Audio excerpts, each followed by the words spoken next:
Всех приветствую! Все мы знаем о программе Visual Studio Code. Эта программа будет нам нужна для написания кода, и сегодня будет небольшое видео по ее настройке. Настраивать VS Code мы будем под JavaScript, так что это будет считаться первым обучающим видео в плейлисте по JavaScript Basic. Для начала, у кого не скачана программа, заходим на официальный сайт и выбираем установку под нашу систему. Обязательно версию Stable Build. Установка простая и проблем возникнуть не должно.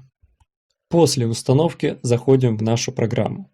Попадаем в основную рабочую среду. Слева в панели управления выбираем подпункт Extensions – плагины.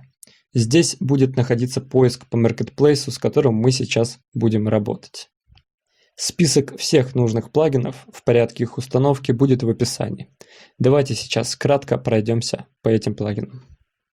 Auto Close Tag. Это плагин, который облегчит нам работу благодаря тому, что он будет сам закрывать теги. Auto Complete Tag и Auto Rename Tag – это плагины, которые идут вместе для более удобной работы. Их функционал мы прочувствуем уже непосредственно, когда будем писать код. Beautify – плагин, который будет красиво оформлять наш код, чтобы на него было приятно смотреть. CodeRunner нужен для запуска кода прямо в основной рабочей среде.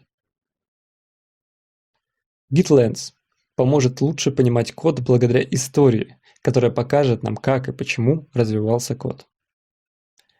Import Cost будет показывать размер нашего кода. Это очень важный и нужный плагин.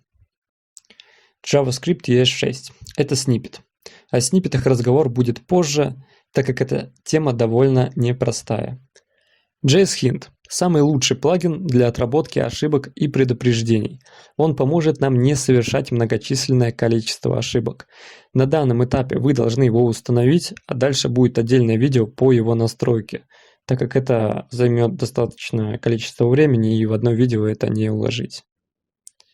Live Server – тоже довольно интересный плагин, который позволяет создавать хост и отрабатывать изменения на сайте в онлайн-режиме. Допустим, вы пишете код в JavaScript, и на сайте эти изменения моментально появляются. Обязательно установите все плагины, которые я перечислял. Они будут нужны нам для работы в дальнейшем. Всем спасибо за внимание, пишите комментарии, делитесь своим мнением.